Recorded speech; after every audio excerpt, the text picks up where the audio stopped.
Are you new to ham radio? Are you studying to take your ham radio license test? Maybe you got your license a while ago, but just haven't done much with it. Well, today's video is for you. And before you veterans go ahead and hit next video, why don't you stick around? Maybe you can learn something. Maybe you've got a tip that I won't give. You can leave in the comments section. You know, after 3 years, I still consider myself new. This hobby is so big, has so many aspects, and is so technical that if you're not learning something new often, you might be doing it wrong. This should be educational. Let's get going.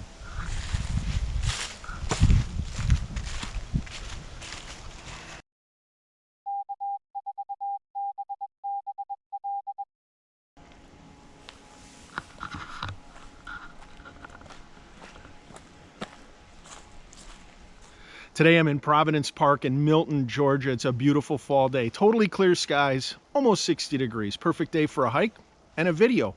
I've got 9 tips today that I'm going to share with you. They're in no particular order. These are things that I wish I would have known when I started the hobby, or things that people actually told me when I did start. Tip number 1, don't be afraid to make a mistake. This is amateur radio, amateur.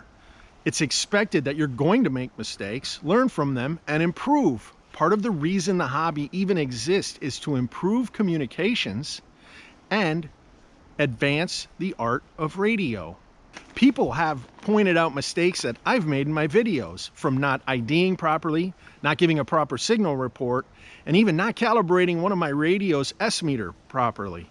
And that's okay. I learned from them, fix those issues, and move on. So don't let the fear of making a mistake stop you from participating in this great hobby. Tip number 2, go to a ham fest. Ham fests are a great place to buy new and used equipment, interact with fellow hams, and learn more about the hobby. When you do go to a ham fest, make sure you participate in one or more of the presentations. You just might learn a lot about a part of the hobby you didn't even know existed. Even if you have to make a long trip, a long drive, and maybe stay overnight in a hotel, a ham fest is totally worth it, especially the big ones. Tip number 3, find your club.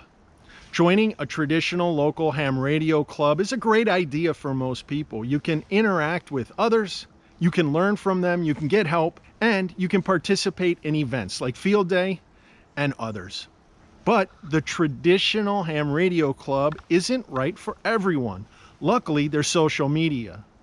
Things like Facebook groups, the amateur radio subreddit on reddit.com, as well as other online forums, can give you most of the benefits of a regular radio club. So either way, whether you join your local club or you are active in an online ham radio community, join that club and participate. Tip number 4, save your boxes. Ham radio equipment, unlike other technologies like cell phones or computers, hold their value pretty well. A 10-year-old transceiver can pretty much do everything a brand new transceiver can do, so it has value. I recently sold a radio that I had bought new 2 years ago, and I sold it for about 25% less than what I paid for it new. That's not bad. So here's the tip, save your boxes, because when you go to sell your ham radio equipment, the equipment that has the original documentation and boxes will have a slightly higher value. Tip number 5, get your vanity call sign. In the United States, to become a ham radio operator, you have to take a test. When you pass that test, the FCC, the Federal Communications Commission, will assign you a call sign, and it's going to be 6 digits, 2 letters, followed by a number based on your region, and then 3 more letters. Well, that call sign might be junk. It might be hard to say, it might be hard to remember, it might be a tongue twister. You don't have to live with it. Technician class license holders as well as general license holders can apply for a 5-digit call sign, a letter, a number, and 3 more letters of your choosing, and it's free. Can it get any better than that? I'll put a link in the description down below where you can look up and see what call signs are available for you to choose from. It takes about 18 days. You can use your assigned call sign while you wait for your vanity call sign to be processed. Amateur Extra license holders, they can apply for a 4-digit call sign. But those are super rare, and when one becomes available, the FCC randomly decides which person who applied for it gets that call sign. Finally, I suggest you go ahead and get that call sign right away before you start signing up for services or websites. It's a lot easier to get that new call sign 18 days and use that to sign up for all the services, websites, and apps that you're going to have, rather than signing up originally with your first call sign and then having to go back and change it. So get that vanity call sign. All right, here's a bonus tip. Actually, it might be the best tip out of them all. If you like ham radio, like learning new things about it, like to see different aspects of the hobby put to use, well, subscribe to my channel, Ham Radio in Action. Go ahead, click that subscribe button, and also click the bell so you turn notifications on so you're notified when I post new videos. Yeah, that's a pretty good tip. Here is tip number 6. Don't underestimate how big this hobby really is. I think way too many people get their license, they buy a handheld radio, they tune in their local repeaters, and they hear chit-chat or, nets occasionally, and they think, this is ham radio? This is it? I'll pass. And that's really unfortunate, because this hobby has so much to offer.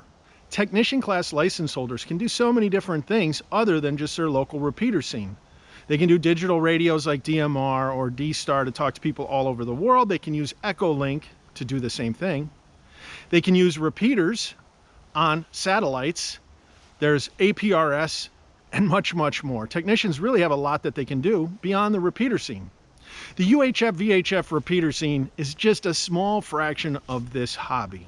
And once you get your general license, well, then the whole wide world of HF, high frequency radio, opens up. I really think there's something in it for everyone. Tip number 7, ignore the haters. There are a lot of opinionated people, curmudgeons. And if you go onto an online forum or you get together with a group of hams, you're likely to hear or read any one of the following. Baofangs are junk. Echolink is cheating. FT8 is killing the hobby. The license should require knowing CW. DMR is trash. QRP is a complete waste of time. And that antenna you bought, well, it's no better than a dummy load. Now, I'm here to tell you that pretty much all of those things are false. Well, with the exception of your antenna, I really don't have enough evidence either way to say if it is or isn't a dummy load. My advice to you is to ignore the hate.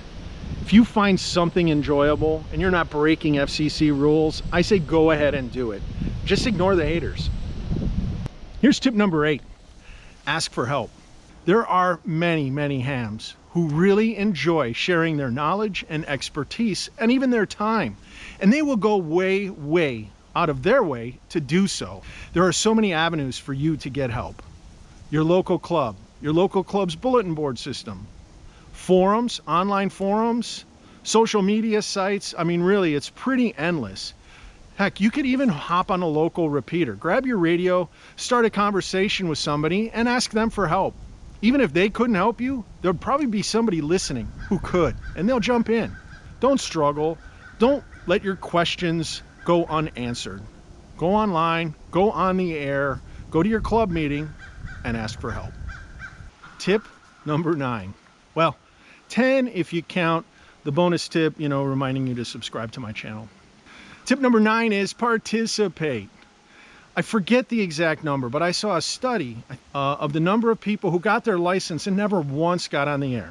They never made one contact. And to me, that's very, very sad. The airwaves that we have access to are really, really valuable. And if we don't use them, someday we could wake up to find out they're being auctioned off to the highest bidder. You got to get on the air. Use your radios. If your repeater's quiet all day, go ahead, key up, put your call sign out there. Say, hey, anyone want to chat? Start a conversation. Get on HF. Call out CQ on HF. See what happens. Ham radio is like so many other things in life. You get out of it what you put into it. And a special message to you people who get into the hobby for emergency preparedness. If you buy a radio, get your license and stick it in a go bag, I get it. But in order to be proficient with it, you have to practice with that radio. You have to practice quite a bit.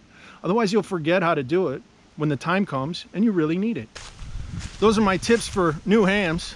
I hope you enjoyed it. If you did, go ahead and click the thumbs up, leave me a like, let me know I'm on the right track here. If I missed something, if I forgot a tip, or if you have a tip you want to share with new hams, go ahead and put it in the comments section. I appreciate it. Thanks for watching. But, oh yeah, was you listening when the Mark Peter, when it locked up that last time, was you listening?